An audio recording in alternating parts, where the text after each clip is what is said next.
حضرت خدیجۃ الکبریٰ نبی آخر الزماں صلی اللہ علیہ وآلہ وسلم کی سب سے پہلی اور محبوب زوجہ اور حسنین کریمین کی نانی اماں تھی۔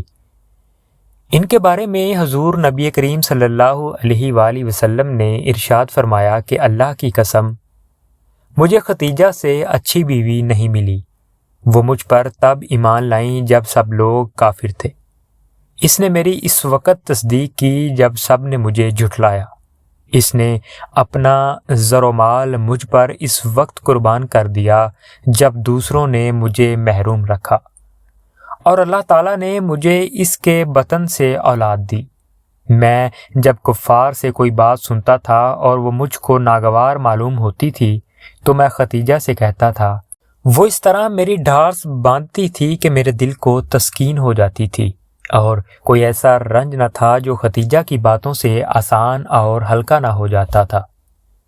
ایک مرتبہ امام الانبیاء صلی اللہ علیہ وآلہ وسلم مکہ مکرمہ سے باہر ایک وادی میں تشریف لے گئے جہاں پر ایک مفلوق الحال قبیلہ نے پڑاؤ ڈالا ہوا تھا۔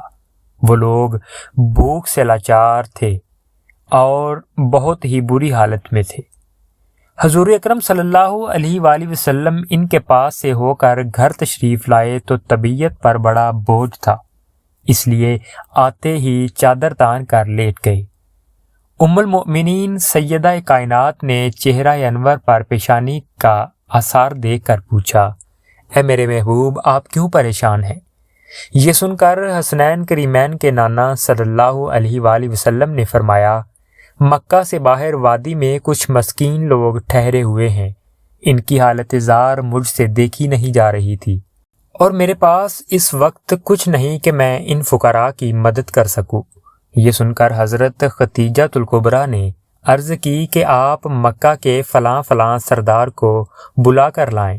رحمت للعالمین سرداران مکہ کو لے کر جب گھر پہنچے تو دیکھا کہ گھر میں اشرفیوں کا اتنا بڑا ڈھیر لگا ہوا تھا کہ حضرت خدیجہ آپ کو دکھائی نہیں دے رہی تھی۔ حضرت خدیجۃ الکبریٰ نے ان سرداروں کو خطاب کرتے ہوئے فرمایا کہ تم سب گواہ رہنا کہ میں نے اپنا یہ سارا مال حضرت محمد مصطفیٰ صلی اللہ علیہ وآلہ وسلم کو ہدیہ کر دیا، اب وہ اس کو جہاں چاہیں خرچ کریں۔ غار حرا میں پہلی وحی کے نزول کے بعد، ملک آسمانی کی پہلی ملاقات کے بعد آپ صلی اللہ علیہ وآلہ وسلم پر بہت گھبراہٹ اور بے چینی تھی۔ حضرت خدیجہ نے آپ کو تسلی دی کہ آپ پریشان نہ ہوں، اللہ تعالیٰ آپ کا حامی و ناصر ہے۔ اس کے بعد سیدہ کائنات فرمانے لگیں کہ جب آپ صلی اللہ علیہ وآلہ وسلم کے پاس جب وہ نورانی مخلوق آئے تو آپ مجھے بتلائیے گا۔ اس کے بعد جب حضرت جبرائیل علیہ السلام وحی لے کر آئے تو حضور اکرم صلی اللہ علیہ وآلہ وسلم نے انہیں بتلایا تو انہوں نے اپنے سر کے بال کھول دیے اور آپ کو اپنی آغوش میں لے لیا اور پوچھا کہ کیا آپ کو اب وہ نورانی مخلوق نظر آ رہی ہے؟ تو آپ نے فرمایا کہ نہیں۔ یہ سن کر حضرت خدیجہ نے فرمایا کہ آپ فکر مند نہ ہو، اس لیے کہ یہ فرشتہ ہے نہ کہ بدروح، یہ آپ کو کسی قسم کا کوئی غضنظ نہیں پہنچائے گا۔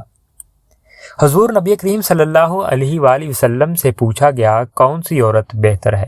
آپ نے فرمایا وہ عورت کہ جب خاوند اسے دیکھے تو وہ اسے خوش کر دے، اور جب اسے کوئی حکم دے تو وہ اس کی اطاعت کرے، اور اپنے نفس اور مال میں اس کی مخالفت نہ کرے جسے وہ ناپسند کرتا ہے۔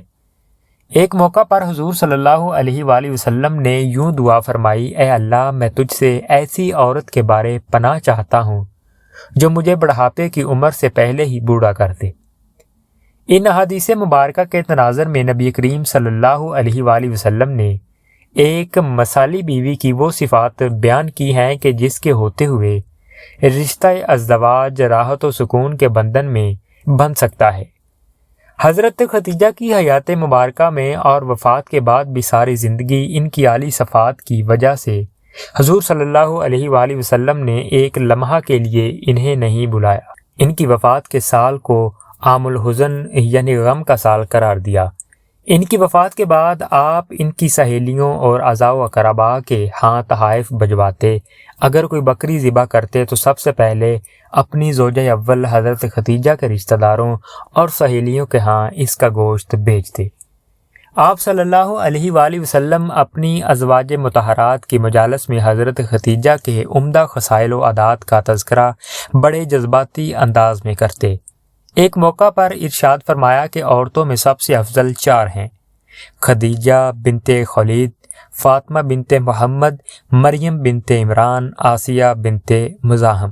یہ ایسی صابرہ تھی کہ شعیب ابی طالب میں جب حضور صلی اللہ علیہ وآلہ وسلم اور قریش کو 3 سال کے لیے نظر بند کر دیا گیا تو آپ نے اس انتہائی ناگفتہ بحالت میں اپنے محبوب پیغمبر محمد صلی اللہ علیہ وآلہ وسلم کا ایک لمحہ کے لیے ساتھ نہ چھوڑا۔ حالانکہ آپ صلی اللہ علیہ وآلہ وسلم مکہ مکرمہ کی اتنی بڑی رئیسہ تھی کہ قریش کے تمام قبیلوں کے مقابلے میں آپ کا سامان تجارت سب سے زیادہ ہوتا تھا اور آپ کے ہاں مال و اسباب کی انتہائی فراوانی تھی۔ آپ کو اللہ تعالیٰ نے روحانی دولت سے بھی سرفراز کیا تھا۔ آپ ایک پاکیزہ اور بلند کردار خاتون تھی اور طاہرہ کے لقب سے جانی جاتی تھی۔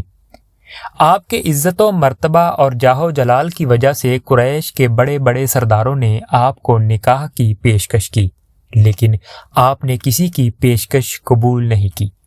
اور یہ کیسے ہو سکتا ہے کہ جب کہ آپ ایک عرصہ قبل ایک خواب دیکھ چکی تھیں جس میں آپ نے دیکھا کہ آسمان سے آفتاب اتر کر میرے گھر آ گیا ہے، جس سے سارا مکہ روشن ہو گیا۔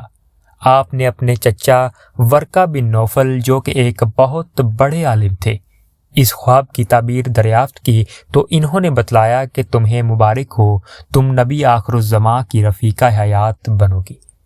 اس وقت سے آپ صلی اللہ علیہ وآلہ وسلم اس مقدس ہستی کی راہ تکتی تھی، اور پھر وہ مبارک گھڑی آئی کہ آپ صلی اللہ علیہ وآلہ وسلم اس آفتاب نبوت اور منبع انوار و تجلیات کے عقد میں آئیں۔